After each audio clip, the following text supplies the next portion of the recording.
2025년 또 한 해가 이렇게 또 마무리가 되고 있네요.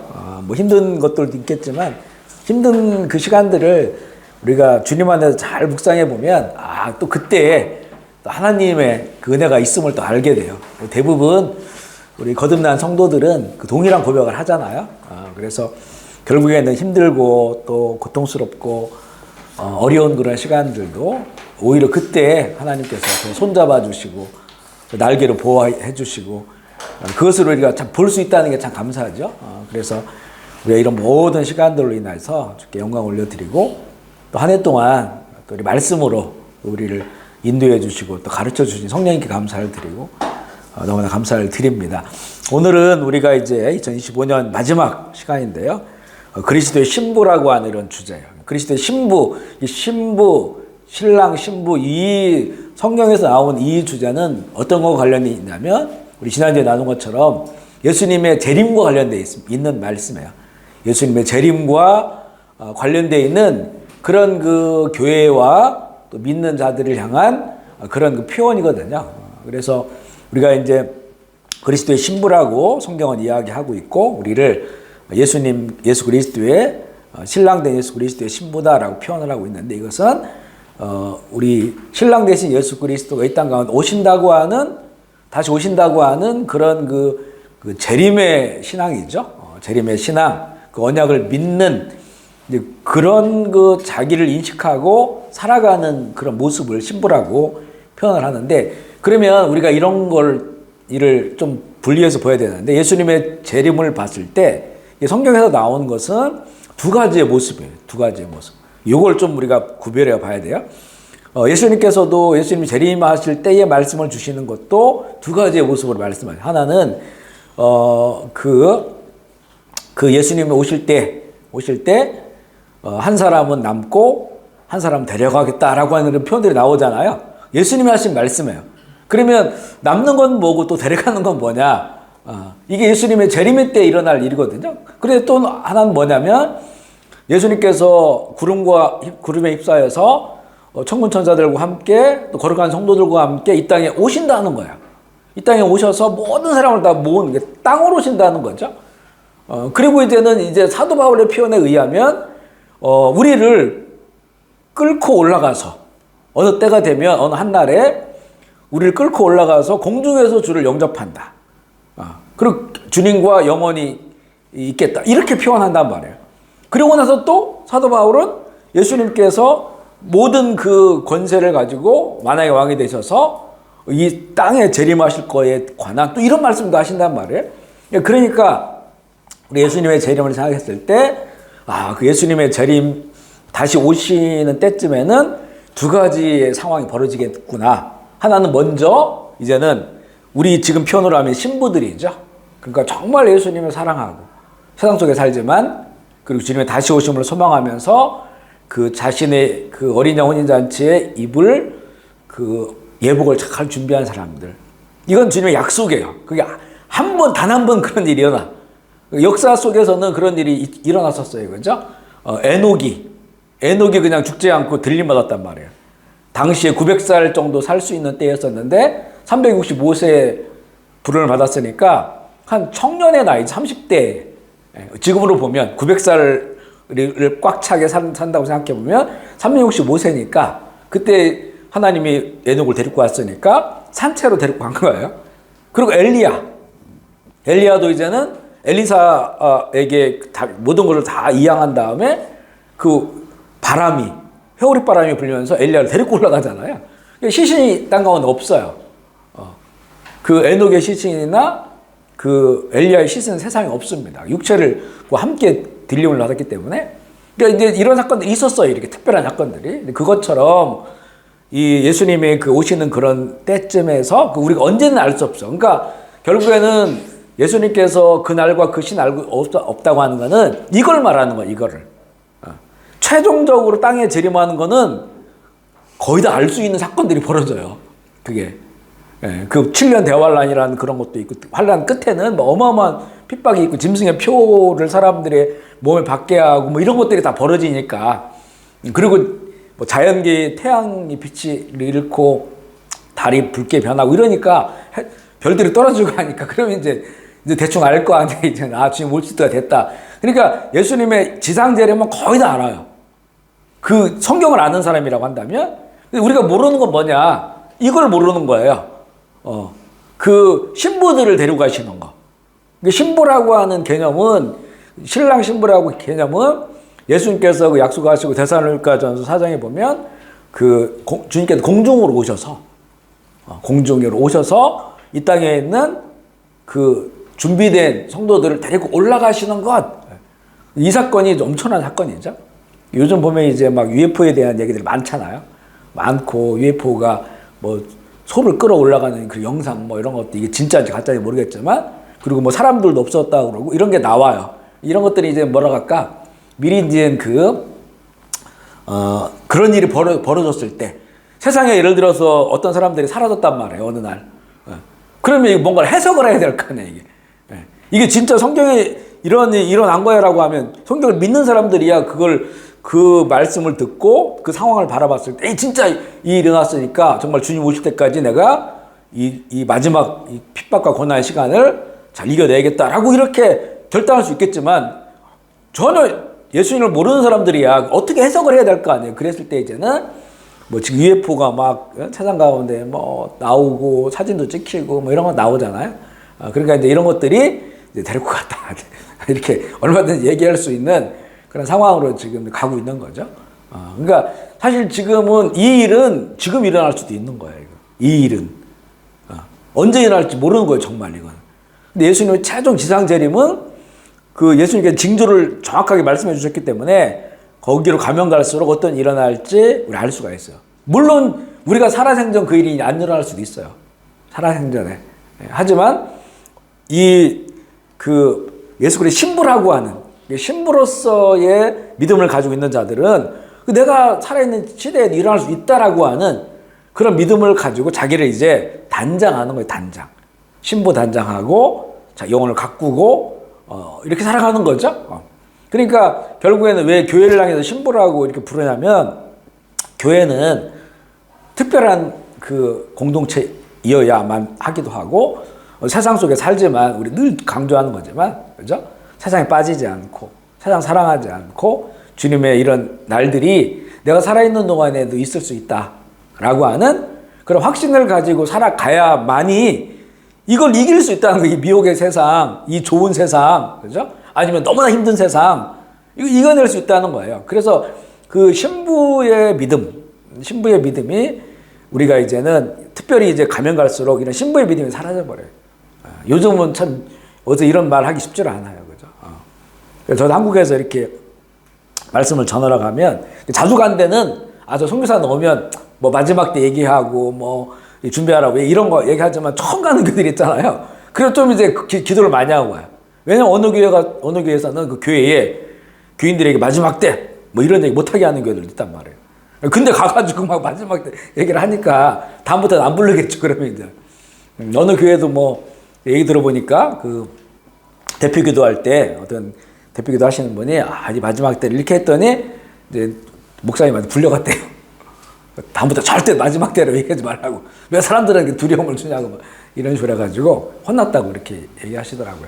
그러니까 이런 교회들이 있단 말이에요. 근데 사실 마지막 때는 2000년 전부터 마지막 때를 마지막 때라고 했어요. 그러니까 이제 이게 뭐냐면 그 시간은 하나님의 시간과 우리 시간이 다르잖아요. 1000년이 하루 같고 하루가 1000년 같아요. 근데 그 언약은 계속 있어요. 그 언약이 남아있는 때 예수님이 다시 오시겠다라고 하는 그 언약이 남아있을 때, 언약이 유효할 때, 이때가 마지막 때에 사실은. 그래서 초대교회의 우리 그 사도들도 지금이 마지막 때라 이렇게 말합니다. 그러나 그분이 오시는 때와 시간 모른다는 거예요. 그러니까 마지막 때에 그러니까 종말론적 신앙인데 성경에서 말하는 마지막 때는 파괴하고 부서지는 게 아니고 새 틀을 짜는 걸 말하는 거예요. 새롭게 되는 걸 말하는 거죠. 하나님의 주님이 재림하셔서 영원한 새하늘과 새 땅을 이 땅 가운데 지금은 죽으면 천국이 있지만 이제는 그 천국이 내려와서 우리 이 땅에 살아가는 모든 사람 천년왕국도 주시고 영원한 새하늘과 새 땅을 이제는 완성된 천국이죠. 그것을 우리에게 주시기 위한 하나의 틀바꿈이죠. 마지막 때라는 종말이라고 하는 거예요. 그러니까 성경적 종말은 파괴가 아닙니다. 파괴. 물론 그 새로운 그 세상을 만들기 위해서 기존 내 죄악의 사장이 이거는 심판받는 거죠. 이걸 통해서 이제는 결국에는 이제 새로운 세상이 만들어진다는 게 성경의 이런 종말론이거든요. 그러니까 성경적 종말은 믿는 사람들에게는 두려운 게 아니에요, 이게. 새로운 판이 짜지는 거니까. 영원하고 완전한 새로운 판이. 그게 우리 종말하면 우리는 자꾸 이제 뭐, 먼저, 깨지고, 또, 재앙이 있고 이렇게 되는 거니까. 그래서 예수님께서는 데려간다, 이 약속을 주시는 거예요. 데려간다. 정말 내 신부들, 준비된 신부들을 내가 이 데리러 오겠다라는 약속이거든요. 이거는 그 날과 그 시를 모른다. 그러니까 너희들이 깨어 있어 준비해라. 우리 지난주에 이제 그 말씀 나누는 과정에 오늘 여기도 그 본문이 있지만 여기 보면 5대5잖아요. 5대5. 미련한 처녀. 미련한 게 신부의 사실은 신부의 의미라겠죠. 5명. 지혜로운 등과 기름을 잘 준비한 5명인데 이게 이제 마지막 때로 가면 갈수록 5대5가 안 돼요, 이거는. 그러니까 10명 중에 5명. 우리 교회 10명 다니는데 100명인데 50명. 이렇게만 돼도 진짜 성공한 거죠. 그 교회는 잘한 겁니다. 진짜 칭찬받을 교회지만 지금 우리가 이런 모습을 보면요. 이게 9대1이 될까 말까 해요, 진짜. 미련한 사람들이 9명, 그죠? 정말 지혜롭고 그날 잘 준비한 사람이 1명이 될까. 물론 이제는 이런 일이 일어났을 때, 남았을 때, 정말 이런 일이 일어났구나. 하나님의 언약과 말씀이 반드시 이루어지는구나. 그러니까 완전 막 왜곡된 해석들이 되게 많아요. 이 부분에 대해서. 굉장히 많거든요. 그런 사람들이 이제는 깨달아서 남은 시간은 좀 어려운 시간이에요. 그죠? 환난의 시간, 고난의 시간, 그거를 이제는 견디는 거죠. 믿음으로. 순교할 마음을 가지고, 그러면 이제 그들에게도 이제는 주님 다시 오셨을 때에 은혜를 누리게 되는 거다. 근데 우리에게는 중요한 거는 이렇게 좀 신부의 그런 그 마음으로 신랑 대신 예수 그리스도 오심을 늘 우리가 생각하고, 이게 유익한 게 뭐냐면 정말 우리의 인생도 마찬가지잖아요, 그죠? 언제 갈지 모르는 거야, 그게. 뭐 그냥 다른 사람들 뭐 100살 산다고 제가 한번 지난번 그 통계 봤어요, 그 센서스에 나온 거. 우리나라에 90세 몇 명, 89세 몇 명 이렇게 했는데 의외로 많진 않아요. 의외로. 그러니까 80세, 90세, 100세까지 가신 분은 많지만 전에 비해서 그냥 그 100세는 정말 몇 명 안 돼요. 99세 몇 명 안 돼요. 그 나이로 따져보면. 근데 우리가 전체에서의 이전 표준인데 그러면 나는 언제 몇 살까지 살 것이냐, 이거 아무도 모르잖아요, 그죠? 그리고 의외로 이제 돌아가신 분들 중에서 그 뭐 60세, 65세 굉장히 많아요. 70세 굉장히 많아요. 생각보다. 이렇게 그 의학이 발달하고 했음에도 불구하고 그렇게 떠나는 분들이 많고, 저희도 후배 가운데 몇 명 지금 뭐 심장마비 이런 걸로 이제 떠나는 친구들이 있어요. 그러니까 이제 이건 우리가 알 수 없는 거니까. 그러니까 이런 그 마라나타의 신앙을 가지고 살아가는 게 여러 가지로 유익하다는 거죠. 주님이 오시지 않더라도 내 인생이 하나님 나라에 이렇게 합당하게 잘 준비되어 있는 것. 그런 의미에서 성경은 우리에게 그리스도의 신부다라고 표현을 해요. 그러니까 신부라고 했을 때는 이 재림과 연결되어 있는 거다. 그리고 이 신앙을 우리에게 가질 수 있도록 그렇게 주님은 이렇게 말씀을 하셨음을 우리가 알아야 되는 것입니다. 그래서 이제 우리 첫 번째 보면요, 그리스도와 교회의 관계 나오죠. 에베소 5장 31절로 33절 읽어보겠습니다. 시작. 그러므로 사람이 부모를 떠나 그의 아내와 합하여 그들이 한 육체가 될지니 한 그리스도와 교회에 대하여 말하노라. 그러나 너희도 각각 자기의 아내 사랑하기를 하나님같이 하고 아내도 자기 남편을 존경. 아멘이시죠? 여기 보면 에베소서 이쪽 보면 이제 가정 생활에 대해 나와요. 남편은 아내에게, 남편에게, 6장에 가면 자녀들, 또 자녀는 부모들 이렇게 쭉 나오는데, 이렇게 이제 아내와 남편 얘기를 하다가 이 사도 바울이 아주 감동을 한 거예요. 하다가 감동을 하고 이게 하나가 돼야 된다. 부모를 떠나서 아내와 합하여서 둘이 한 육체가 되고 하나가 되어야 되는데, 그러면서 이제는 여기에 숨겨진 비밀이 있다는 거죠. 우리가 남편과 아내가 사랑해서 서로 하나가 되는 것처럼 그리스도와 교회가 이렇게 하나라는 거죠. 하나여야 한다. 그러니까 예수님은 남편, 신랑이고 이제 교회는 신부예요. 근데 아직은 이제는 혼인잔치가 이루어지지 않았어요. 이거는 예수님께서 이제 신부들을 데리고 올라가셔서 계시록 19장에 나와 있는 어린 양의 혼인잔치가 이제 되어지는 거니까, 그러니까 이 남편과 아내가 하나 되는 것처럼 그렇게 주님과 우리 믿는 우리가 하나, 영적으로 이제 온전한 하나를 이뤄야 되는데 아직은 이제 완전한 하나는 아니에요. 그죠? 우리가 주님 안에 살아가지만 어떨 때는 육체 가운데 살아가고 또 분리되어 있기도 하고 이런 거예요. 날마다 주님 안에 살기를 원하지만 이런 그 불완전한 이런 상태이지만 결국에는 하나가 되어지는, 남편과 아내가 되어지는, 하나가 되어지는 것에 대해서 감동을 하면서 이제는 야, 이거는 나는 그리스도와 교회에 대해서 말하는 거다. 남편과 아내가 하나가 되는 것처럼 그렇게 우리가 하나 되는 거다. 이런 말씀을 주시는 거예요. 근데 아직은 이제는 혼인잔치가 이루어지지 않았으니까 신부와 신랑의 관계로 서로를 이제 사랑하고 바라보고 그날을 기다리는 그런 관계여야 함을 보여주고 있고요. 이 혼인잔치의 비유 우리 다시 한번 읽어볼게요. 마태복음 25장 1절 13절을 우리 주일에 읽었는데 천천히 읽어보겠습니다. 시작. 그때의 천국은 마치 등을 들고 신랑을 맞으러 나간 일처녀와 같다 하리니 그 중에 다섯은 미련하고 미련한 자들은 등을 가지되 등을 가지지 않으며 슬기 있는 자들은 그릇에 기름을 담아 등과 함께 가져갔더니 신랑이 더디 오르므로 다 갈새 밤중에 소리가 나되 보라 신랑이로다 맞으러 나오라 하며 이에 그 처녀들이 다 일어나 등을 준비할세 미련한 자들이 슬기 있는 자들에게 이르되 우리 등불이 꺼져가니 너희 기름을 좀 나눠달라 하거늘 슬기 있는 자들이 대답하여 이르되 우리와 너희가 쓰기에 다 부족할까 하노라 차라리 파는 자들에게 가서 너희 쓸 것을 사라 하니 그들이 사러 간 사이에 신랑이 오므로 준비하였던 자들은 함께 혼인잔치에 들어가고 문은 닫힌지라 그 후에 남은 처녀들이 와서 이르되 주여 주여 우리에게 열어주소서 대답하여 이르되 진실로 너희에게 이르노니 내가 너희를 알지 못하느니라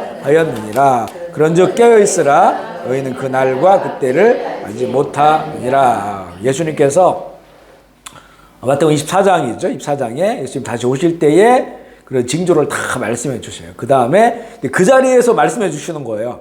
세 가지 비유가 나오죠. 첫 번째가 이 미련한 열처녀의 비유고, 두 번째가 달란트 비유고, 세 번째가 양과 염소를 나눈 심판에 관련된 이 세 가지 비유. 그러니까 결국에는 이제 예수님의 다시 오심을 이렇게 믿고 준비하는 자들이 어떻게 살아갈 것인가에 관한 그런 그 말씀을 비유로 주신 거예요.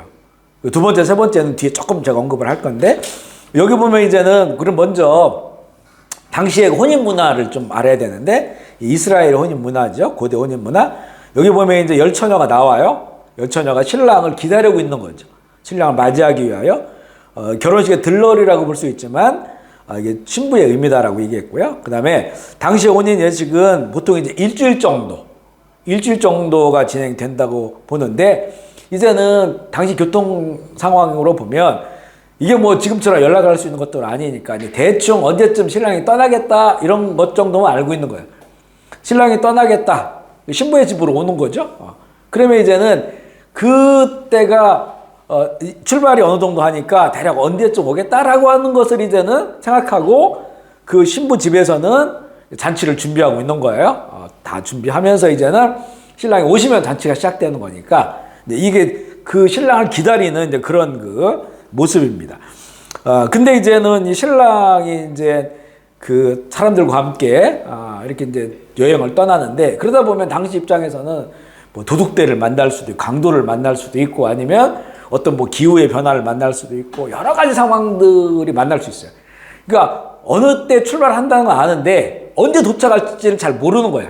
대략 계산을 하고 있지만 그러나 훨씬 더 늦어질 수도 있다는 거죠. 그러니까 그렇지만 이제는 혼인이 어떻게 시작되냐면 신랑이 온다는 소식이 전해 들으면 저 마을 앞에서라도 누가 와서 막 신랑 오는 그 행렬을 보고 얘기해 줄 거 아니에요. 그러면 그때 등을 밝히고 이제 불을 딱 켜고 이제는 신랑을 성대하게 기쁨으로 맞아줘요. 그러면 문이 딱 닫히고 그때부터 이제 한 일주일 가까이 이 혼인 예식이 시작되는 거예요. 잔치가 벌어지는 거란 말이죠. 그러니까 잔치가 벌어지기 전까지의 그 상황이에요, 이게. 그래서 이렇게 이제 그 신부가 기다리고 있는 거죠. 그러니까 언제라도 신랑 맞을 준비를 하면서 기다려야 된다는 거예요. 왜냐하면 신랑이 왔을 때 다 자고 있다던가 불이 꺼져 있고 이러면 어떻게 되겠어요, 이게. 결혼식 하러 왔는데. 그러면 이제 너무 신랑이 실망을 하는 거죠. 이런 참 이 결혼식이 이렇게 이 마음이 없는 것처럼 보이잖아요. 그러니까 최대한 불을 환히 밝히고 저 입구부터 불을 밝히고 신랑 일행을 맞이하는 게 그게 마땅하죠. 그래야 신랑도 오신 분들 만족하고 그렇게 이제 결혼식 혼인잔치의 축제가 벌어지는 건데 이제 이거를 예화로 들면서 예수님의 다시 오심을 준비하는 그런 다시 오심에 대한 걸 알고 있는 사람들이죠. 알고 있는 사람들의 그 두 가지의 모습, 두 가지의 교회의 모습, 성도들의 모습을 여기서 얘기해 주신 거예요, 예수님께서. 이런 거는 진짜 지금 보면 예수님의 예언대로 정말 이 두 가지의 모습이 딱 나눠져 있어요. 예수님의 말씀하신 것처럼. 첫 번째가 이제는 등과 기름을 충분히, 등은 다 가지고 있다겠죠? 기름을 충분히 준비한 거예요. 그래서 언제든지 불을 밝혀서 신랑을 맞이하는 교회가 있어요. 이걸 깨어있는 교회다. 이렇게 깨어있는 교회. 우리가 이제 CCM 노래를 많이 부르는데, CCM 노래를 부르다 보면 언제부턴가 우리 고영원 형제님이 만든 노래들이 있어요. 그 노래들을 보면 계속 주님의 재림에 대해서 노래, 마라나타, 또 뭐 주님 다시 오실 때까지, 그리고 여러 가지 고영원 형제님이 만든 지금으로 한 10여 년 될까요? 그 노래들은 다 보면 주님의 오심에 관한 것들을 많이 담고 있어요. 그러니까 우리가 어떤 느낌이냐, 이 형제님은 찬양하는 가수지만 찬양을 만드신 분이 깨어있는구나, 이렇게 느끼는 거예요. 이렇게 느껴요. 그러니까 자기의 삶 가운데서 이게 이제 일반 어떤 성도든지 아니면 목회자든지 이런 사역되는 거 상관없이 뭔가 그 표현되어지는 걸 보면 그러면 알아요. 이 사람은 깨어있다. 이 교회는 깨어있는 교회다. 이 교회는 너무 죽은 것 같다. 깨어있지 않다. 뭐 다른 데 막 굉장히 정신이 팔려있고 이런 걸 느낀단 말이에요. 우리도 그걸 느낀단 말이죠. 그러니까 이제 그런 거나 마찬가지예요. 여기 깨어있는 교회가 있고 잠자는 교회가 있고 준비되지 못한 그런 교회가 있다고 하는 것을 예수님께서 보여주고, 이건 굉장히 극명하게 나눠진다라고 하는 것이고, 아마 조금 더 가면, 시간이 좀 더 지나면 이게 더 극명하게 나눠질 겁니다. 그런 걸 보여주고 있고요. 그러면 등은 뭐냐라고 하는 거죠. 여러 차례 얘기했지만 우리 성경적 근거를 좀 찾아보면 시편 119편 105절 말씀 읽어볼게요. 시작. 주의 말씀은 내 발의 등이요 내 길의 빛이니. 아멘이시죠. 성경에 등을 얘기했을 때는 그 많은 부분에 있어서 하나님의 말씀, 성경 말씀으로 표현을 해요. 하나님의 말씀은 내 발의 등이다. 그리고 내 길의 빛이다. 밝혀주시는 그것으로 이제 표현을 해요. 잠언 6장 23절 읽어보겠습니다. 시작. 그저 명령은 등불이요 법은 빛이요 생명의 길. 다 보면 명령, 법, 이게 이제 하나님의 말씀이 구약에는 네 가지로 표현돼요. 율례, 법도, 그 다음에 명령, 그리고 하나 또 뭐 있지? 율례, 법도, 명령, 규례, 이렇게 네 가지로 구약은 표현해요. 그러니까 여기 나오는 명령, 법, 이런 건 다 이제 하나님의 말씀을 표현하는 거예요. 말씀을. 그래서 이거 명령은 등불이다, 법은 빛이다 라고 하는 게 우리 인생을 밝혀주는 이런 것으로 다 표현되고 있고요. 베드로후서 1장 19절 읽어보겠습니다. 시작. 또 우리에게는 더 확실한 예언이 있어 어두운 데를 비추는 등불과 같으니 날이 새어 샛별이 너희 마음에 떠오르기까지 너희가 이것을 주의하는 것이 옳으니라. 이게 보면 더 확실한 예언이 있죠. 예언. 사실 그 구약은 옛 언약이잖아요. 이게 예언이에요. 신약은 새로운 그 언약이에요. 그러니까 성경은 많은 부분에 예언이라고 하는 것은 뭐 미래를 말하는 것만 예언하는 게 아니고 그 이 옛자가요 이렇게 의미를 보면 돼요. 우리가 은행에다가 우리 돈을 예치한다, 예금한다 할 때 맡긴다는 거죠. 예금 맡기는 거예요, 돈. 그러니까 예언이라고 하는 거 하나님의 말씀을 내가 하나님께서 나에게 주신 말씀을 나에게 맡긴 말씀을 그 말씀을 전하는 거. 그게 예언입니다. 예언. 그러니까 여기는 지금 일도 있고 미래 일도 있어요. 그러니까 예언이라는 게 반드시 미래 일만 되는 게 아니고 하나님이 나에게 맡긴 말씀이에요. 그러니까 선지자들에게 맡긴 말씀. 그게 선지서잖아요. 그러니까 이제 이 예언이라고 하는 건 하나님의 말씀이다. 하나님의 말씀 이것이 어두운 데를 비추는 등불과 같다라고 이제 등불로. 그러면서 여기 보면 이제 날이 새어 샛별이 너희 마음에 떠오를까지. 샛별 이건 이제 예수 그리스도를 샛별이라고 하잖아요. 그러니까 결국에는 이 모든 예언이 그 이루어지는 거, 이 모든 예언이 이루어지는 그날까지 이 예언, 이 말씀을 잘 우리가 마음에 담고 살아가야 되는데 하지만 이제는 잘못 해석하는 사람들이 많으니까 그걸 잘 분별해야 된다라고 하는 그런 말씀으로 주고 있는 거예요. 그래서 우리 이런 거 말씀들을 보면 이 등이라고 하는 등은 성경이고 말씀이다라고 하는 것을 볼 수가 있어요. 그렇다면 모든 교회에 성경과 말씀이 있는 것처럼 열처녀 모두는 등을 들고 있었다. 그래서 이 미련한 그 5 처녀가 불신자가 아니란 말이죠. 교회의 교회. 예수 믿는 사람들, 교회를 다니는 사람들, 성경을 알고 있는 사람들, 그러니까 신랑이 오시기를 함께 기다리고 있었으니까 예수님 오신다는 것도 알고 있었던 사람들이에요. 이런 사람들이라고. 근데 이제 그들이 불을 밝힐 수가 없었다는 거죠. 준비가 되지 않았다라고 하는 거예요. 이 페이지에 보면 이제 미련한 처녀들은 등을 가지되 기름을 준비하지 못했다. 읽어볼까요? 25장 3절 시작. 미련한 자들은 등을 가지되 기름을 가지고 있지. 아마 이 사람들이 처음부터 기름이 없진 않았을 거예요. 처음에 예수 믿을 때 신앙생활을 할 때 그때 성령의 감동도 있고 있었단 말이죠. 그런데 시간이 지나면서 세상 속에 살면서 세상에 빠져 살고 이렇게 된 거죠. 그러면 기름을 계속 보충했어야 되는데 기름이 보충이 안 된 거예요. 그래도 언젠가 내 인생이 끝날 수도 있다. 주님 앞에 설 수 있어. 아니면 주님 오실 수 있으니까 내가 이 세상에 살지만 내가 성령으로 충만하고 성령 인도함을 받고 그분과 동행하면서 그분의 음성을 들으면서 살아가겠다라고 해서 계속 기름을 보충해야만이 가지고 있는 그 성경이 불을 밝힐 수가 있는데 그런데 이제 기름이 없으니까 그냥 심지만 남아있잖아요. 심지. 꺼져버린 심지. 죽은 믿음이 된다는 거죠.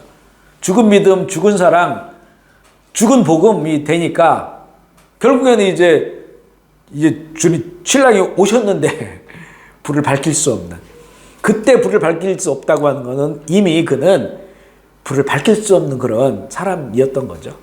교회는 다녔지만 소금 역할도 못했고 그 다음에 빛의 역할도 못하는, 자기 그냥 먹고 사는 삶이었다고 하는 것을 보여주는 자들이 바로 미련한 이런 처녀들이다라고 하는 걸 보게 하고요. 슬기로운 자들은 그릇에 기름을 담아 등과 함께 가지고 있었다는 거예요. 우리 25장 4절 읽어보겠습니다. 시작. 슬기 있는 자들은 그릇에 기름을 담아 등과 함께 가지고. 자, 요게 중요합니다. 2차에 결국, 그죠? 기름이 준비되었느냐? 이것으로 서로 아주 너무나 극명하게 다른 결말을 보게 되는 겁니다. 그러니까 언제까지? 신랑 오실 때까지 언제라도 불을 밝힐 수 있는 등과 기름이 준비되는 겁니다. 개인의 인생으로 본다면 자기 인생이 끝날 때까지 성령님으로 살아가는 거예요. 그래서 보면 이렇게 우리의 믿음의 선배들 가운데 보면 정말 죽는 날까지 정말 성령 안에 거하다가 그렇게 따뜻하게 그 세상을 마치는 우리 이런 것들을 보거든요. 그러면 굉장히 그런 분들의 떠나는 길이 너무 따뜻한 거예요. 그렇죠? 성령 안에 그분이 살아가고 있으면 참 이런 모습들이 너무 참 귀하다. 오직 더 나이가 더 많아지고 또 그러면 죽는 날에 가까워지고 아니면 주님 오신 날에 가까워진다는 거잖아요. 그러니까 더욱 사랑하는 거예요. 더욱 사랑하고 더욱 주님 사랑하고 그리고 더 이상 이제는 세상에, 그리고 우리가 막 30대 40대 이럴 때는 세상에 복판에 사니까 세상적인 게 많이 있어요. 하지만 이제는 나이가 더 60이 되고 70이 되고 80이 되고 이러면 이제는 굳이 그 세상 연연해 살 게 없거든요. 그죠? 그러니까 더 맑은 영혼으로 살아가게 되는 거죠. 그 끝까지 성령으로. 그 성령으로 살아가는 분들이 우리 보면 모세가 죽기 전에 예언을 하잖아요. 지파들에게. 그리고 야곱이 죽기 전에 자기 12 아들들에게 하고 또 요셉도 보면 그런 그 죽기 전에 그 유언을 남겨요. 그죠? 이게 보면 그게 다 역사가 되거든요. 그러면 개인의 생각이 아니란 말이에요. 이게. 그래서 하나님의 영이 임한 거예요. 그죠? 하나님의 영이 임해가지고 그 지파들과 자녀들에게 그렇게 예언을 하는 거예요. 그러니까 죽기 전까지 하나님의 성령이 함께 했다는 거죠. 하나님이 함께 했다는 거예요. 그러니까 그 자녀들에게 정말 그들의 운명이 될 수 있는 그런 메시지를 남기고 주는 거예요. 참 이런 게 참 귀하다라는 거죠.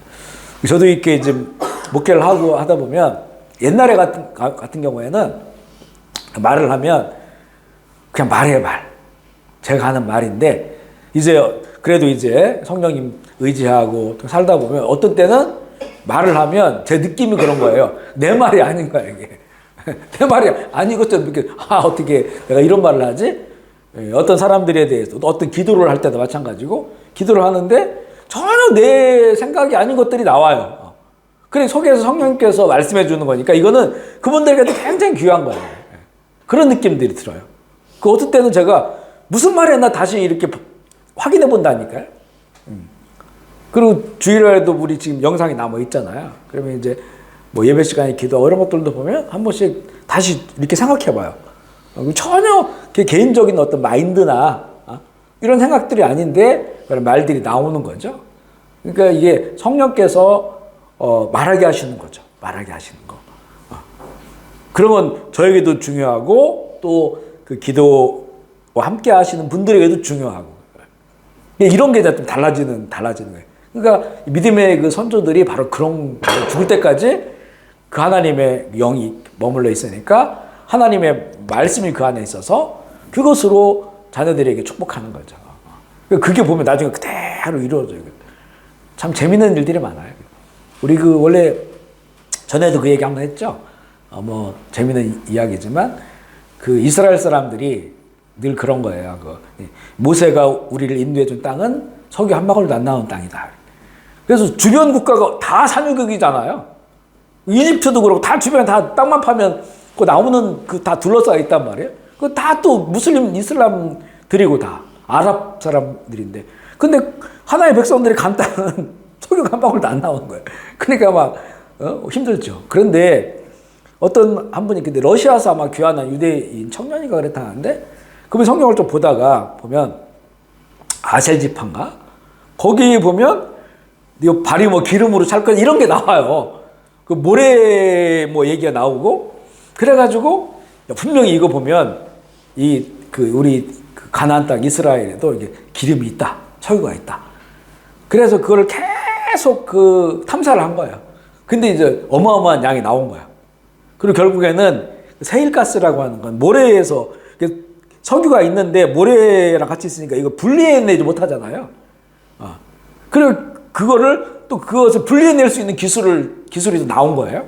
그래서 지금은 이 이스라엘에서 그 가스가 나와서 주변 국가에 팔아요. 그러니까 그 시작이 어떻게 됐냐면 그 아셀지파에 준 땅이 있잖아요. 그 해변 그때 그 지역을 계속 탐사한 거예요. 이 말씀을 믿고. 그랬더니 거기서 이게 나온 거예요. 그리고 또 재미난 거는 보면 이제 우리가 지금 수술할 때 마취하잖아요. 처음에 그 마취를 만든 사람이 누구냐면 그분이 성경을 보고 하나님께서 이 아담을 깊게 재우잖아요. 그리고 갈빗대를 하나 뽑는단 말이에요. 그러면 이게 아담도 우리랑 똑같은 사람인데 어떻게 안 아프게 그거를 깊게 잠을 들게 해서 이걸 뽑을 수가 있는가라고 거기서 지혜를 얻어가지고 이 식물에서 그걸 추출해가지고 마취제를 만든 거예요. 그거 준 것처럼 됐는데 멀쩡하게 깨어나게 해가지고 마취를 해서 수술을 하는 거죠. 그러니까 이 성경을 잘 보면 성령께서 주시는 그런 지혜들이죠. 그리고 보통 우리가 뭐 약이라고 하는 게 다 보면 식물에서 나오는 거잖아요. 하나님께서 만든 그 세상 가운데 있는 거예요. 그죠? 이런 거를 누가 어떤 죄를 가지고 그것을 사용할 수 있겠는가? 유익하게. 그랬을 때 이제 정말 하나님의 말씀을 가지고 있는 자, 성령의 감동이 되는 자들. 저희는 이제 목사니까 말씀 전하는 쪽이지만 우리 믿는 자들 중에도 과학자가 있을 수도 있을 테고 뭐 생물학자가 있을 수도 있을 테고 그렇잖아요. 그럼 그런 분들은 그 말씀을 가지고 거기서 성령의 감동을 받아서 그것으로 자기의 일들을 풍성하게 할 수가 있단 말이죠. 하나님의 나라를 위해서. 그렇죠. 세상을 유익하게 하고. 그러니까 우리 하나님의 이 말씀이 그렇게 나에게 우리 뭐 그 아셀지파 이런 거는 뭐 수도 없이 봤지만 그런 생각 못 하고 있잖아요. 성령이 감동을 주시는 거예요. 그 말씀을 밝혀주시는 거예요. 이런 사람들은 만약 이런 걸 경험했을 때 인생 가운데 얼마나 또 믿음이 좋아지겠어요. 그렇죠? 하나님의 말씀이 정말 살아있는구나. 이게 성령의 것을 깨우쳐주고 그렇게 살아가게 하시는 은혜를 주신다는 거죠. 그래서 이제 이렇게 다른 두 결말은 뭐냐? 이제 결국에는 기름의 문제다. 기름을 늘 항상 보충하면서 넉넉하게 가지고 있었느냐라고 하는 거예요. 넉넉하지 않더라도 최소한 불을 밝힐 수 있는 그런 그 기름 가지고 있어야 된다라고 하는 건데, 그 기름은 뭐냐? 답은 알고 있지만 성경 몇 구절 읽어볼게요. 스가랴서 4장 2절 6절입니다. 시작. 그가 내게 묻되 내가 무엇을 보고 있느냐? 내가 보니 순금 등잔대가 있는데 또 그 기름 그릇 위에 7 등잔이 있으며 그 기름 그릇 위에 등잔 위에서 7 관이 있고 그 등잔대 위에 2 감람나무가 있는데 하나는 그 왼쪽에 있나이다 하고 내가 말하는 천사가 물러오르되 내 주여 이것이 무엇이니까 하니 내게 말하는 천사가 대답하여 이르되 내가 이것들이 무엇인지 알지 못하느냐 하므로 내가 대답하되 내 주여 내가 알지 못하나이다 하니 그가 내게 대답하여 이르되 여호와께서 스룹바벨에게 하신 말씀이 이러하니라 만군의 여호와께서 말씀하시되 힘으로 되지 아니하며 능력으로 되지 아니하고 오직 나의 영으로 되니라. 우리 전에 스가랴에서 나눌 때 했던 말이에요. 환상을 보잖아요. 당시에 스룹바벨이나 여호수아의 능력으로는 성전을 재건할 수 없어. 반경은 너무나 크니까. 이 환상을 보여줘요. 보니까 이게 등잔대 그 유대인의 그 등잔 7개 그 등잔 그 위에 기름 그릇이 있는데, 그런데 여기 기름이 있어서 등불을 밝히는데 꺼지지 않는 등불이. 왜냐하면 그 양쪽에 감람나무가 있는, 올리브나무는 기름을 짜는 거지. 그게 연결되어 있으니까 계속해서 기름이 공급돼가지고 꺼지지 않는 등불이 되면서 이걸 보여주면서 결론은 뭐냐면 이게 힘으로 되지 않고 나의 능력으로 되지 않고 오직 나의 영으로 된다. 너희들의 힘이나 능력으로는 이 성전을 건축할 수 없다. 나의 영으로 된다. 성령으로 된다. 그거를 보여주기 위하여 이 환상을 보여주는 거예요. 그러니까 여기서 보여주는 기름은, 등을 밝히는 기름은 하나님의 영이다. 성령이다. 이렇게 보여주고 있는 것이죠. 그리고 뭐 이런 내용들은 에스겔서에도 되게 많고요. 이 기름 부으심. 이거는 이제 하나님의 영의 기름 부으심에 관한 말씀이고요. 요한복음 14장 16절도 읽어보겠습니다. 시작. 내가 아버지께 구하겠으니 그가 또 보혜사를 너에게 주사 함께 있게 하시리니 그는 진리의 영이라. 세상은 능히 그를 받지 못하나니 이는 그를 보지도 못하고 알지 못하니 그러나 너희는 그를 아나니 그는 너희와 함께 거하시며 또 너희 속에 계시겠습니다. 여기 보면 보혜사, 다른 보혜사죠. 그러니까 왜 다르냐? 예수님이 계실 때는 다른 게 필요 없어요. 예수님이 그냥 살아계신 말씀이고 그분 안에 있는 성령의 능력이 나타나고, 그런데 예수님이 이제 가시잖아요. 하늘로 가시니까 이제는 다른 보혜사는 이제 도와주는 사람, 변호인, 이런 의미입니다. 나를 도와주는. 그래서 이제는 예수님은 떠나시니까 다른 보혜사가 온다. 이게 진리의 영이고 이게 성령님을 말하는 거예요. 성령님이 오신다는 거예요. 그러니까 이 성령님은 진리의 영, 진리. 그러니까 진리를 알게 하고 깨닫게 하고 그리고 그 진리를 따라 살아갈 수 있게끔 우리를 도와주시기 위하여 우리 가운데 오시는 분이 성령님입니다.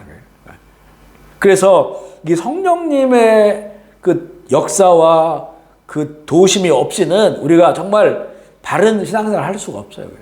성경은 우리보다 많이 아는 사람이 훨씬 많고 훨씬 많이 아는 사람도 있고 신학 공부를 많이 하신 분들도 있어요. 그런데 우리가 보면 왜곡된 진리, 아니면 진리를 왜곡시켜버려요. 이런 것들이 너무나 많단 말이에요. 똑같이 성경을 가지고 있는데 앞서도 얘기한 것처럼 이런 마지막 때에 관한 신앙이라든가 예수님의 재림에 대해서라든가 이런 것들에 대해서 아예 그냥 제껴놓고 그걸 그냥 무조건 무슨 뭐 세대주의라고 하고 이렇게 부정적으로 보는 경우가 많단 말이에요. 분명 예수님의 말씀이고 또 그런 날들이 가까워 오고 있음에도 불구하고 성경을 똑같이 가지고 말하잖아요. 그런데 이렇게 달라진다는 거죠. 이게 왜 이러냐 결국에는 성령님. 그걸 지난번에 나누었잖아요. 제가 이 성탄 즈음에서 여러 그 매스 미디어들 콘텐츠를 보면서 느낀 게 뭐냐면 거기 빠진 게 그 죄사함에 관련된 예수님께서 십자가, 그리스도의 보혈, 죄사함에 그리고 성령님에 대한 게 빠져요. 그걸 듣기가 어려워. 너무 좋은 말씀들이 하나님의 사랑을 말하고 평화를 말하고 좋은 말씀이 너무 많은데 이게 정말 가장 중요한 핵심들이 이게 있어야만 이게 이해가 되고 말이 되는 건데 이 두 가지가 빠져 있는 것을 많이 발견을 하게 됩니다. 이게 이제 우리 이 시대의 문제예요. 그러니까 결국에는 등은 가지고 있는데 심지가 꺼져 있는 불이 들어올 수 없는 기름이 없는 그런 그 등이다라고 하는 것을 많이 느낍니다. 그래서 보면 이들은 성령께서 말씀을 밝혀서 조명해 주시지 않으면 각자의 소견대로 성경을 해석해요. 그러면서 잘못된 해석에 빠지게 되고 각자의 뜻대로 또 내지는 세상 욕망에 빠져가지고 살아가게 되고 이 부분에 대해서 주의하라라고 하는 걸 성경이 경고를 하거든요. 우리 계시록 22장 18절 19절 읽어볼게요. 시작. 내가 이 두루마리의 예언의 말씀을 듣는 모든 사람에게 전하노니 만일 누구든지 이것 외에 더하면 재앙들을 그대 더하실 것이요 만일 누구든지 이 두루마리 예언의 말씀에서 제하여 버리면 하나님이 두루마리에 기록된 나무 및 거룩한 성에 참여함을 제하여 버려요. 굉장히 아주 두려운 말씀이잖아요. 하나님께서 주신 이 두루마리는 성경책을 말하는 거예요. 성경책에 나와 있는 이런 그 예언들, 말씀이죠. 말씀에 대해서 개인의 소견을 가지고 빼거나 덧붙이거나 하지 말라는 거죠. 그러니까 우리가 가장 그 성경 읽기를 할 때 가장 중요한 게 우리가 그냥 성경 그대로를 읽고 믿는 게 가장 중요합니다. 성경 그대로. 어떤 때는 해석이 잘 안 되고 이해가 잘 안 돼도 성경 그대로를 믿고 그리고 해석하고 그렇게 그걸 믿음으로 살아가는 게 제일 좋고요. 이해 안 되는 거는 반복적으로 계속 읽으면 나중에 이게 탁 불이 들어오는 것처럼 밝혀주는 경우가 많아요. 저도 뭐 과거에는 이 요한계시록에 대해서 일반 성도들보다도 더 이해가 없었어요. 별로 읽지도 않았고 관심도 없었고 무슨 말인지 몰랐고 어느 날 이게 성령의 감동을 주시니까 너무 알고 싶은 거예요. 이게 도대체 무슨 말인지. 뭐 요한계시록만이 아니고 다니엘서도 그렇고 뭐 스가랴서도 마찬가지고 에스겔도 마찬가지고 너무 모르는 게 이해 안 되는 게 너무 많은 거예요. 그래서 이게 일단은 다른 요한계시록에 대한 책을 펼치기 전에 책은 되게 많아요. 2000년 역사니까 얼마나 책이 많겠어요. 이걸 해석한 거는. 이 해석을 먼저 보지 말고 성경을 먼저 읽어야겠다라고 해서 그때 읽기 시작한 게 요한계시록 수백 번을 읽어가지고 그 성경에 막 그쪽 부분은 걸레가 될 정도로 이렇게 너덜너덜 많이 읽었어요. 근데 이게 읽으면 읽을수록 이제 하나씩 이제 어떤 그 줄기가 탁 보여지고 또 구약에 했던 말씀들과 연결이 되고 그렇게 약간 지금도 다는 모르고 정확히 모르는 거 지금도 많아요. 그러니까 말을 하는 게 조심스럽죠. 그렇지만 이제는 전체적인 예수님께서 계시 보여준 거죠. 보여주신 것들에 대한 어떤 이야기를 담고 있는지 그리고 앞으로 어떻게 되어질지에 관한 이런 것들에 대한 이제 대충 머리가 남아 있는 거예요. 그게 하도 읽다 보니까 하나님께서 그쪽에 대해서 이렇게 좀 열어주시고 그러면서 어떤 부분이 이제는 전통적으로 이거 어떻게 해석했는지 또 어떤 건 열린 해석은 어떤 것인지 이렇게 해서 주석책이나 이런 것들 조금씩 우리가 참고도 하고 어떤 건 보다가 처음부터 완전히 방향이 달라가지고 그냥 아예 안 본 책도 있고 너무 인본적으로 해석해 놓은 책도 있고 이게 굉장히 다양하거든요. 그래서 중요한 거는 말씀을 그대로 읽는 거예요. 많이 읽고 또 묵상하고 또 읽을 때 이렇게 모르는 내용들은 그 성경의 저자이신 하나님께 도움을 구하는 거죠. 하나님 제가 참 어리석고 무지해서 잘 모르니까 이 성경을 읽을 때 하나님께서 알게 해달라고. 어떤 거는요 지금 지금은 너희가 모르는 게 낫다. 이렇게 해주시는 것도 있어요. 지금 날 시간이 좀 지나면 알 거다. 이게 무슨 내용인지. 왜냐하면 아주 오직 아는 세상도 있잖아요. 어느 정도 가까이 와야. 그러니까 말하는 우상 이런 것도 마찬가지예요. 말하는 우상이 뭘까? 사도행전 도대체 뭘 보고 말하는 우상이라고 2000년 전에 말했을까? 그런데 갑자기 AI가 확 오니까 어느 순간 이런 종류일 거다. 그 사람들은 다 거기에 빠져 있고 하잖아요, 그죠? 이런 종류일 거다. 잘 분별해서 사용하겠다. 이렇게 이제 생각이 드는 거죠. 그러니까 우리가 이제 정말 성령님을 늘 의지하면서 살아가고 성령 읽기를 할 때도 그렇고 또 나의 어떤 감정을 처리하거나 이렇게 우리가 신앙의 어떤 삶을 살아갈 때 늘 성령님과 함께 하셔야 된다. 기름이 다 준비되어 있어야 된다. 기름이 떨어지면 안 된다. 떨어지면 안 된다. 라고 하는 것을 볼 수가 있고요.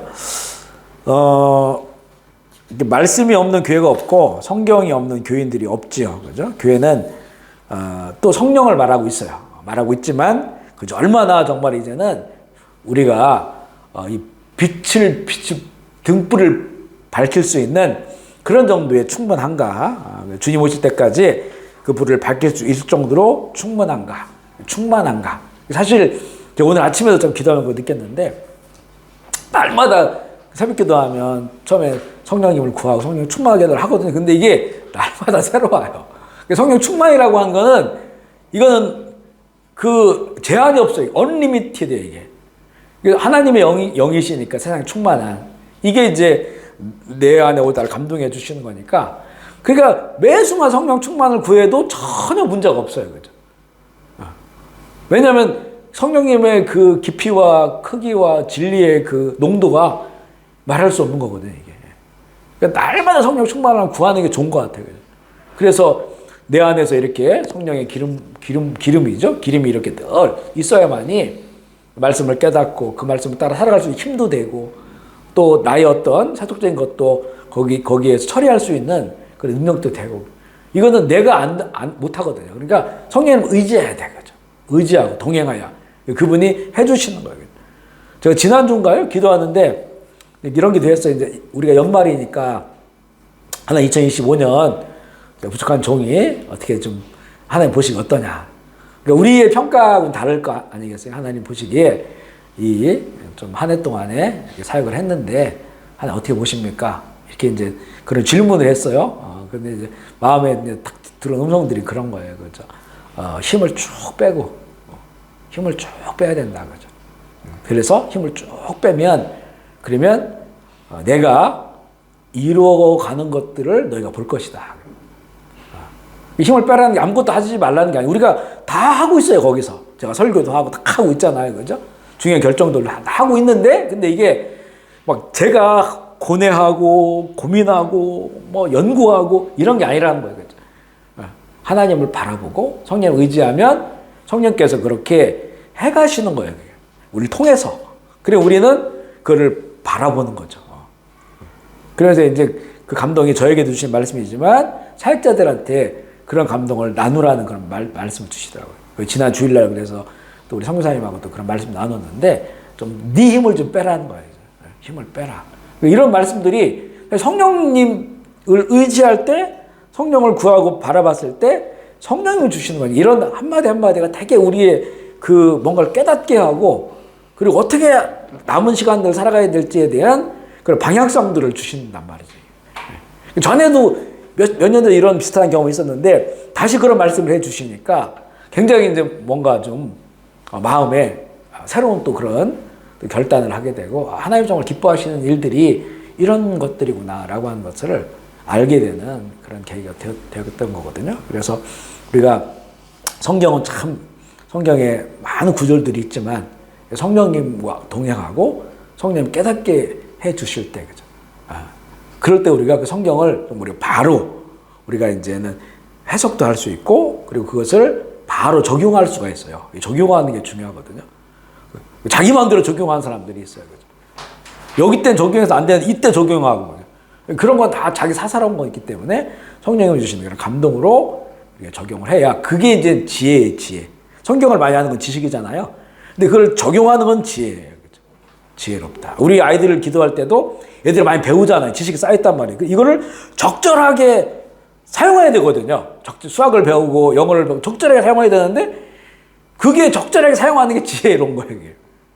그래서 그걸 위해서 우리 기도도 해야 됩니다. 그렇죠? 아멘이시죠?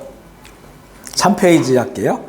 이 예화를 보면 그 시대의 영적 마지막 때 주님 오실 때가 되면 정말 영적 결핍의 시대라고 하는 걸 느낄 수 있는 것이 우리 25장 8절 9절 읽어보겠습니다. 시작.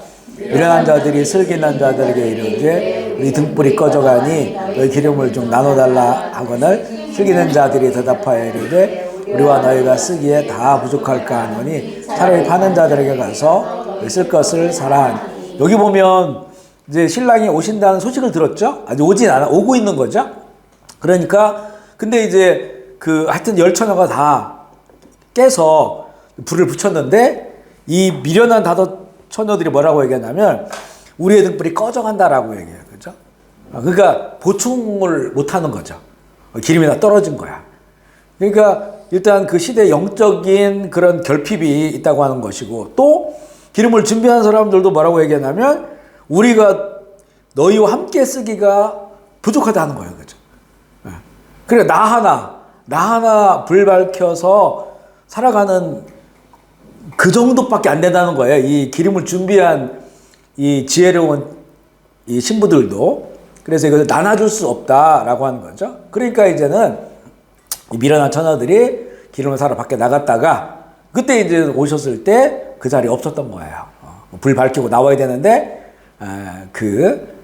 예수님이 오실 때 맞이하지 못한 거죠. 그리고 문을 닫혀버리는 그런 그 상황을 보면서 그리고 사실은 예수님의 이 예가 아니더라도 우리가 지금 굉장히 풍요로운 시대를 살아가잖아요. 먹을 거라든가 나이 드신 분들은 더 그 느낌이 더 다르죠. 그죠? 우리 나이 드신 분들이 어렸을 때 젊었을 때에 누리고 살았던 것들에 비하면 지금은 뭐 상상할 수 없는 그런 것들을 많이 누리면서 살아가고 저희 캄보디아만 봐도 그래요. 캄보디아도 저희 이제 한 23년 됐지만 23년 전에 이 캄보디아의 이 도심 푸놈펜이 수도잖아요. 여기의 모습과 지금의 모습들, 캄보디아 사람들의 모습을 봐도 정말 그 과거에 비해 훨씬 더 풍요롭고 풍부하고 우리 대한민국은 말할 것도 없고 이런 부족함 없는 이런 시대를 살아가는데 그런데 오히려 반비례 영적인 게 영적인 거는 더 침체되고 더 결핍되고 더 부족해서 이제는 정말 누구를 이렇게 같이 우리 걸 나눠주면서 막 차고 넘쳐서 나눠줘도 나도 차고 넘치고 너도 차고 넘치고 이럴 정도의 이런 이제 이 시대가 아니라는 거죠. 가면 갈수록 이거는 더해서 정말 나 하나 이런 그 신앙 유지하기도 쉽지 않은 그런 그 시대로 간다는 거죠. 또 정말 가면 갈수록 더 퍼스널할 시대가 되니까 사람들이 누가 영향을 받기를 싫어하는 거예요. 그죠? 다 자기 중심으로 살아가게 되니까 부모와 자녀가 다르고 이제는 사람과 다르고 뭐 친구들이 모여도 뭐 얘기 안 하고 각자 이거 하고 있으니까 그러니까 뭔가 영향을 주고받는 것들이 굉장히 이제는 더 적어진 거죠. 그래서 영적인 영향을 주는 것도 받는 것도 이제는 어려운 시대고 사실 저희도 이렇게 뭐 목사하고 선교사하고 그렇게 하지만 얘기하다 보면 저희 이야기를 잘 들어주신 분들도 있고 아니면 본인들이 더 많이 얘기하는 분들도 있어요. 보면 이제 아는 게 많고 뭐 이러다 보니까 더 많이 얘기하는데 그런데 보면 거기서는 영적 결핍들이 느껴지는 그런 부분들을 많이 경험하게 돼요. 그래서 이 영적으로 곤고하고 정말 가련하고 가난하고 눈멀고 이게 이제 예수님께서 그 7교회 중에 마지막 교회가 라오디게아 교회잖아요. 요한계시록 2장 3장에 보면 7교회들에게 말씀을 주시는데 마지막 교회 라오디게아 교회인데 라오디게아 교회가 딱 그거예요. 그죠? 그 결핍이 있는데 영적 결핍이 있는데 그걸 못 보는 거예요. 그죠? 왜냐면 우리는 외형적으로 부유하거든요. 잘 먹고 잘 살고 또 돈이 있고 하면 무엇이든 부족함 없이 남부럽지 않게 살아갈 수 있고 그 풍요를 누리면서 살아간다는 거예요. 근데 주님이 말씀한 거예요. 너의 진짜 모습을 못 본다. 네 진짜 모습은 어떤 모습이냐면 곤고하고 가련하고 가난하고 눈멀고 발가벗은 그런 상태다. 정말 거지와 같은 이런 영적 상태인데, 그런데 이거를 깨닫지 못하는 거죠. 육체적인 그런 풍요 때문에. 그러면서 이제는 이제 나에게 와서 그 안약을 사고 또 금으로 연단된 그런 연단되어야 되고, 이렇게 이제 말씀하시는 거죠. 지금은 그래서 이렇게 보면 영적 결핍이라고 하는 건 그만큼 그 영적인 그 부분에 다른 게 들어와 있다는 거예요. 그죠? 어떤 영적인 것을 채워나가야 되는데 그 영적인 것들 말고 다른 게 들어와서 채워져 있으니까 혼합주의가 되게 강한 거예요. 그거를 만족해. 단지 그냥 부유함, 뭐 잘 살고 돈이 많고 이런 거 이외에도 자기 만족에 스스로 빠져 있는 게 되게 많아요. 자기의 옳음, 자기의 의에 빠져 있고, 내가 이렇게 하는 게 이게 옳다, 맞는 거다 라고 하니까 굳이 뭐 성령님이라든가 뭐 예수님의 감동이라든가 이런 것들이 필요가 없어요. 그렇죠? 자기 만족에 빠져 있으니까 자기는 게 옳다고 하고 그 길을 가게 되니까 그런 속에서 영적인 결핍들이 있는데 그걸 보지 못하는 거예요.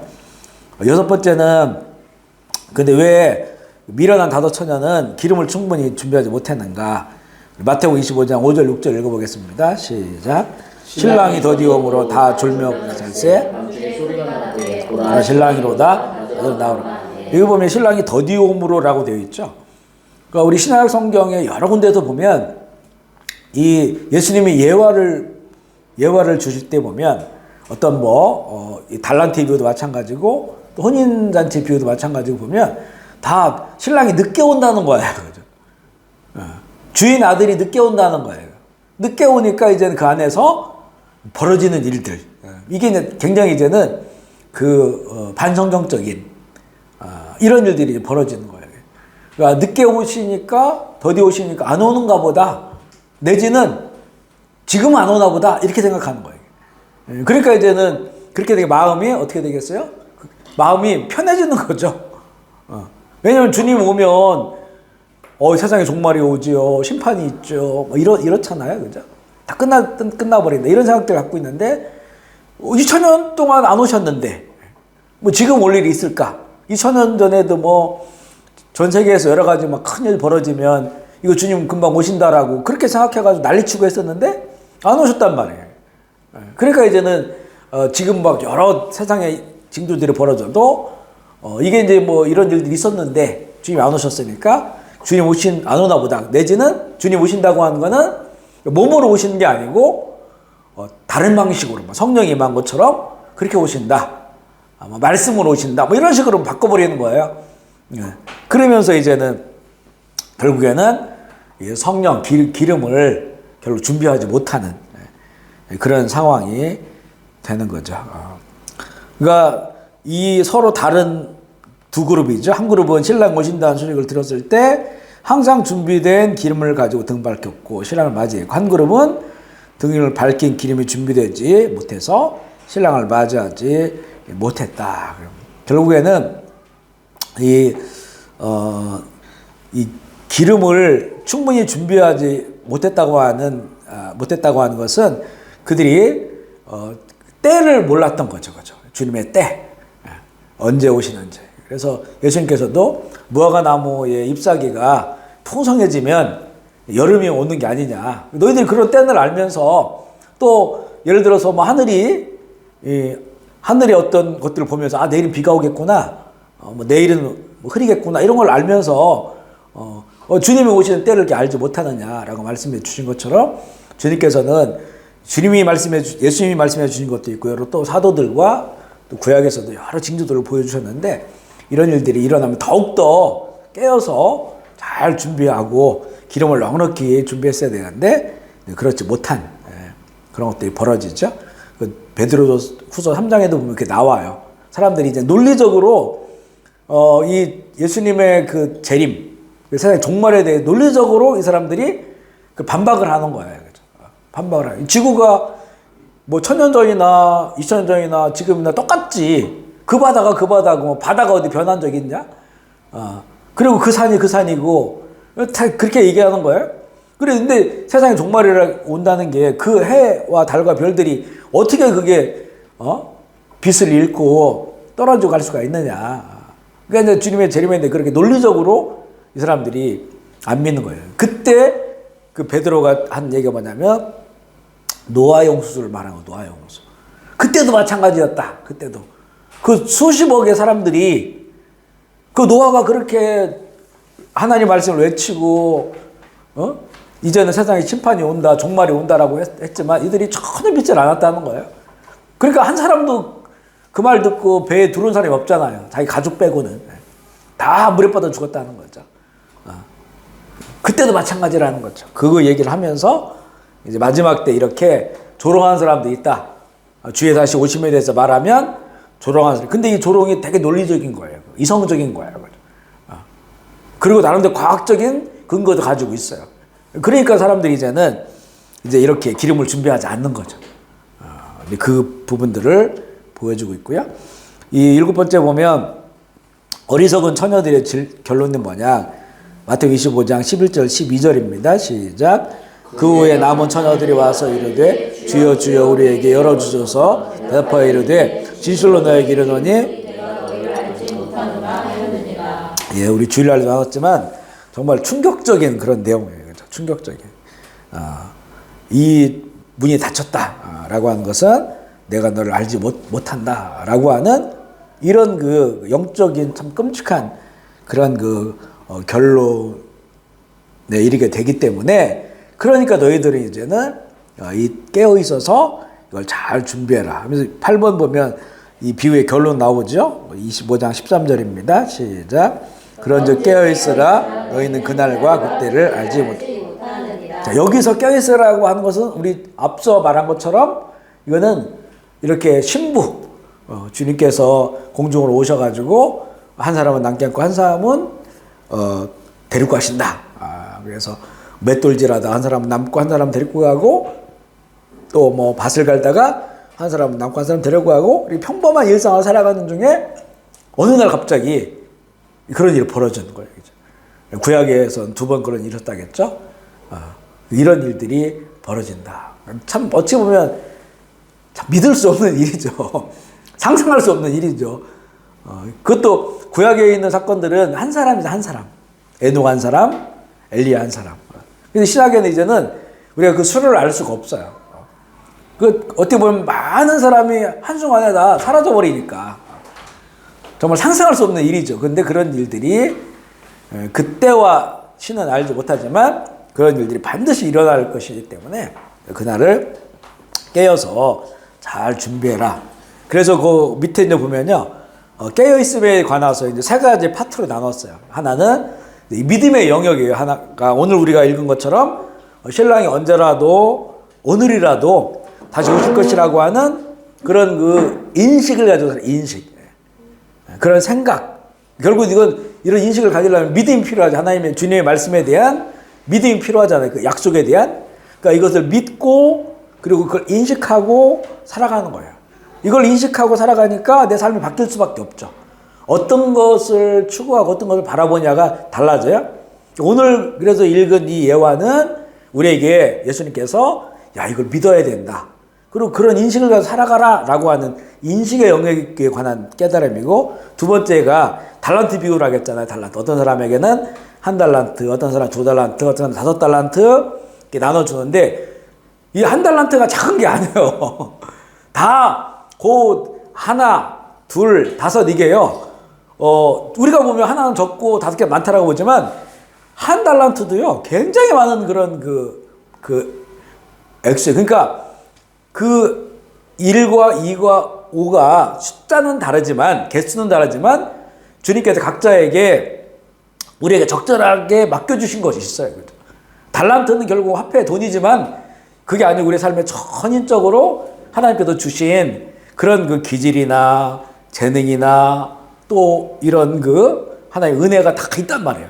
그걸 가지고 이제는 살아가는 거야. 그러니까 결국에는 달란트 비유는 뭐냐면 이 주님의 재림을 소망하는 자가 삶 속에 어떻게 살아가느냐.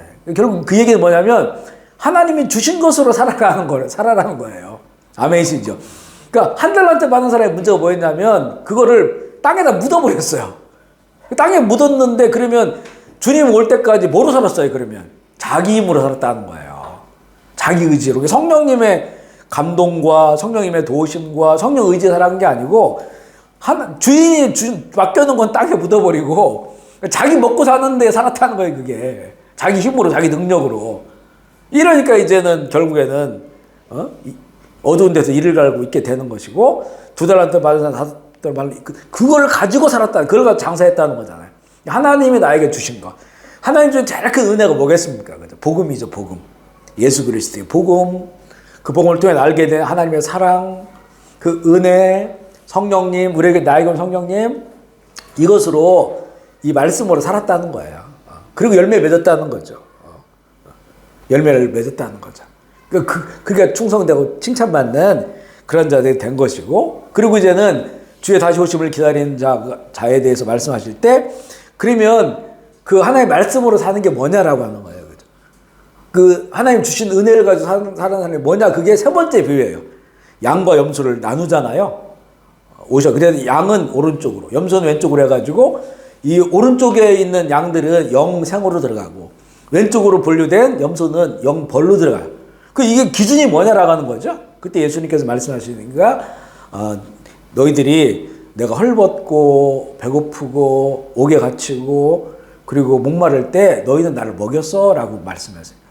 그러니까 양으로 분류된 사람 우리가 언제 먹였습니까? 라고 물어보니까 지극히 작은 자에게 한 것이고 나에게 한 거다 이렇게 말합니다. 그러니까 결국에는 이 주의 다시 오심을 기다리고 그래서 나에게 주신 그 은혜를 가지고 살아가는 사람은 은혜를 끼치며 살아가는 거라는 거죠. 우리의 삶이. 나에게 하나님께서 어떤 돈을 주셨다? 그러면 그걸 가지고 정말 그 은혜가 필요한 사람들에게, 사랑이 필요한 사람들에게 나누며 살고, 또 나에게는 돈은 없어도 나에게 건강을 주셨다? 그럼 내가 이 건강한 나의 몸을 가지고 이걸 섬기고 사랑하고 베풀고, 그리고 나에게는 선한 마음을 주셨다? 그러면 내가 언어로, 그죠? 언어로 사람들을 위로하고 축복하고 격려하고 이렇게 살아가는 거예요. 그러니까 근데 나는 내가 한 줄 몰라. 왜냐하면 이걸 다 내 걸 주는 게 아니고 하나님이 나에게 주신 걸 가지고 하는 거거든요. 그래서 거듭난 사람들의 이 특징이 뭐냐면 자기 자랑을 잘 안 해. 그리고 자기가 한 선한 일 대부분 숨겨요. 왜냐하면 이게 내가 한 것이 아니고 하나님께도 주신 은혜로 했다라는 그런 늘 고백을 하거든요. 그러니까 결국 시간이 지나도 우리 아무것도 안 했습니다 이렇게 하는 거예요. 오른쪽에 그 양들처럼. 우리가 언제 그렇게 했나요? 근데 그들이 했어. 근데 그거를 주의 이름으로 한 거야. 예수의 이름으로. 우리 이렇게 교회도 뭐 지금도 이제 우리 어려우신 분들이 오셔요. 여러분 오시는데 근데 그분들이 어떤 분들은 이제 여기 한 번 있는 동안에 정말 오랫동안 우리 교회에서 이렇게 나누고 섬기고 이래서 그분들이 여기서 이제 살아가고 나중에 그러다 보면 변화되는 분들이 있어요. 그러니까 한국으로 들어간단 말이에요. 그리고 가실 때 이거 고맙다고 그러고, 그리고 꼭 한국 가면 갚겠다고 그래, 갚겠다고. 갚겠다고. 뭐 계좌 보내달라고 그러고 갚겠다고 그러시거든요. 우리가 하는 얘기가 뭐냐면, 우리가 한 게 아니다. 우리한테 고맙다고 그래요. 왜 우리가 앞에 보이니까? 이거는 뭐 목사, 나나 우리가 한 게 아닙니다. 이거는 우리 교인들이 어린 아이들을 보면 뭐 1불 헌금하고 2불 헌금하고 또 그 어려운 중에 헌금한 거. 이분들은 그 헌금은 다 하나님께 드렸잖아요. 하나님께 드린 거를 이분들에게 나누는 거예요. 그러니까 결국에는 하나님의 사랑이 당신에게 이렇게 조금씩이지만 그 사랑을 나눈 겁니다. 그러니까 이 예수님의 사랑이니까 만약에 우리 교회가 고맙다고 한다면 한국에 가셔서 또 어디 가셔서 혹시나 이런 수입이 생기면 예수의 이름으로 누굴 도와주십시오. 그죠? 주의 이름으로. 하나님의 이름으로 하나님 사랑으로 도와주십시오. 그러면 우리는 너무 좋습니다. 그게 이제 갚는 겁니다. 하나님에서 받았으니까 하나님 갚으세요. 이렇게 말 감동적이잖아요. 근데 또 어떤 사람은 이렇게 얘기하면 나중에 전화 와가지고 목사님 그러면 그 목사님 돈도 아니고 하나님 것인데 얼마 더 보내주십시오. 이런 사람도 있어요. 그래도 우리는 그분을 위해 또 기도하는 거죠. 이게 그렇게 이제 막 정말 그런 분들이 있긴 있어요. 그죠? 그러니까 결국은 그런 거죠. 그러니까 우리는 이런 것들 정말 시간 지나면 다 잊어버려요. 잊어버리는데 결국 예수님은 그걸 기억하시고 이렇게 작은 자에게 한 것이 나에게 한 것이. 이건 결국 누굴 많이 도와줬냐 이게 아니에요. 이게 도와준 사람은 천국 아니면 지옥 이러면 행위예요. 행위. 근데 결국 이걸 얘기한 건 뭐냐면 결국에는 이것을 그 사람들을 지극히 작은 자라고 한 거는요. 관계하기 어려운 사람들이야. 거기 보면 옥에 갇힌 사람들. 옥에 갇힌 사람들이 어떤 사람들이 있겠어요. 그죠? 거짓말하고 사기치고 보이스피싱하고 뭐 강간하고 연쇄살인범도 있고 그렇잖아요. 그죠? 그 옥에 갇혔을 때 네가 나를 돌봤어. 이런 거거든요. 목마르고 가난한 사람들 그 어려움도 있지만 그분들이 어렵게 살다 보니까 인격적이나 이런 것들이 굉장히 비정상적일 때가 많아요. 그게요. 관계하기 어려워요. 우리가 이런 분들 사람 만나보면 정말 힘들어요. 그거. 그러면 그런 사람들을 내가 끝까지 그 사람들을 사랑하고 또 한 영혼으로 긍휼한 마음을 가지고 그분들을 케어한다는 결국 내 안에 하나님의 사랑과 믿음이 없으면 못하는 거예요. 이게 내 인격으로 보면 딱 그만하고 싶은 데가 너무 많죠. 근데 그걸 할 수 있는 거는 하나님의 은혜가 있기 때문에 하는 거거든요. 그리고 내가 그런 사람이었는데 하나님이 나를 살리셨기 때문에 하는 거거든요. 그러니까 결국에 이걸 하시는 분은 하나님이신 거예요. 그렇죠? 하나님. 그러니까 이거는 온전한 믿음 없이는 주님에 대한 온전한 사랑, 그 은혜를 알지 못하면 할 수 없는 일들이에요. 할 수 없는 일들. 그래서 한두 번은 할 수 있는데 우리 교회 보면 그래서 오래 오시는 분들이 많아요. 10몇 년을. 지금도 계속 되어지고 있는 그런 이야기인데 그래도 우리가 찾아가야 되는데 노숙인 한국인들이 있단 말이에요. 그러면 교회가 강변 동안 찾아가서 그분들 도와야 되는데 그렇게 못하는데 그 찾아오시니까 한 영혼이 우리는 그게 또 감사한 거예요. 그런 일을 감당하는 거죠.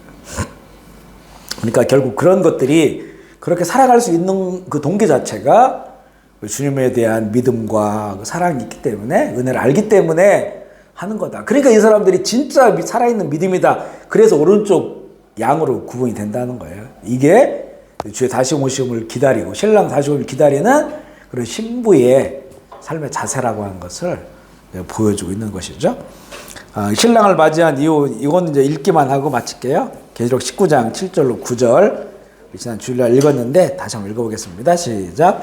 우리가 즐거워하고 기뻐하여 그의 영광을 돌리세 어린 양 영혼인 기하기를 얻고 그 아내가 자신을 준비하였으므로 그에게 빛나고 깨끗한 사마포 옷을 입도록 허락하였으니 이 사마포 옷은 성도들의 오랜 행시에 이르도다 하더라.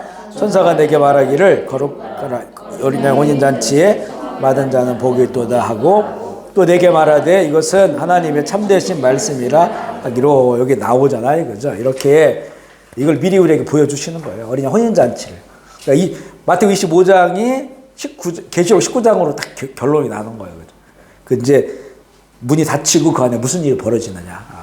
근데 이 신부들이 준비한 게 등과 기름을 준비했는데 그 등과 기름을 가지고 살아가는 사람들의 삶이 옳은 성도들의 옳은 행실. 그러니까 말씀이 있고 성령이 있으니까 하나님 보시기에 올바르게 살아가는 거예요.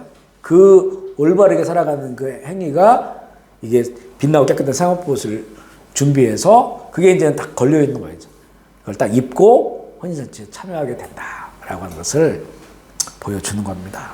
아멘이시죠? 네. 마무리하면서 우리 기도하겠습니다. 그리스도의 그 신부다, 영적인 그 신부다라고 하는 이 인식을 꼭 가지고 살아가야 돼요. 우리가 하나님의 자녀이기도 하고 또 주의 종이기도 하고 예수님의 제자이기도 하거든요. 그런데 예수님과 나와의 깊은 사랑의 관계에 있어서는 신랑과 신부의 관계. 근데 신랑이 아직 안 오신 거예요. 혼인 날짜는 언제인지 몰라요. 그죠? 오고 계시는 거예요. 그게. 그러니까 그래서 그 순수한 사랑과 그런 이 말씀과 성령으로 착한 준비하는 신부가 되어야 된다. 올해의 이 마지막 서머스쿨로 너무 좀 우리 결단할 수 있는 그런 말씀이라는 생각이 드네요. 이 말씀 생각하시면서 우리 주애를 한번 부르시고 통성으로 결단하며 기도하시겠습니다. 하나님 아버지 감사합니다. 우리 2025년 또 이렇게 40여 회의 세마스쿨에 또 시간을 갖게 하시고 또 우리의 시선을 주의 말씀을 바라볼 수 있도록 인도해 주셔서 주님 감사합니다. 전하는 자나 또 듣는 자들이나 다 부족하기 참 그지없지만 하나님의 은혜로 또한 여기까지 왔음을 주님 감사합니다. 우리의 말씀들이 또 지나가면 또 잊혀지지만 중요한 핵심들이 우리 마음에 새겨지게 하여 주셔서 우리가 더욱더 말씀으로 변화되어지고 그리고 또 우리 말씀을 따라 살아감으로써 또 성령님 안에서 아버지의 나라 이뤄갈 수 있도록 주 인도하여 주옵소서. 세상을 바라보면 정말 주님께서 언제 우리를 부르실 그런 날이 가까워왔다고 하는 것을 또한 알게 됩니다. 물론 그날과 시는 우리가 알 수가 없기 때문에 우리 마음에 그런 소망을 가지고 또 기대함을 가지고 기다림을 가지고 또 살아가기를 원합니다. 이렇게 소망하며 살아갈 때 우리의 삶이 세상에 살아가지만 세상에 빠져 살지 않도록 그리고 세상의 많은 어려움도 다 극복하고 잘 이겨내게 하셔서 우리 주님이 주신 모든 언약을 이뤄가는 그날까지 함께 할 수 있도록 주여 도와주옵소서. 포도면 제일교회가 참 많이 부족하지만 그러나 우리가 말씀 안에서 성령 안에서 사랑 안에서 하나가 되게 하시고 우리가 혼자 갈 수 없는 길이기에 함께 사랑하며 또 말씀으로 하나가 되어서 아버지의 나라 이뤄갈 수 있도록 주여 도와주시옵소서. 이 그동안 우리에게 좋은 처소를 허락하셔서 감사합니다. 우리 기업을 기억하여 주시고 또 2026년 새해에도 정말 많은 사람들이 오고 가게 하시고 칭찬받는 기업 되게 하시고 또 주께서 풍성하게 하셔서 주님이 주시는 그런 풍성함으로 복음의 열매 많이 맺어가는 그런 복된 기업 되게 하여 주시옵소서. 감사하며 우리 구주 예수 그리스도의 이름으로 기도합니다.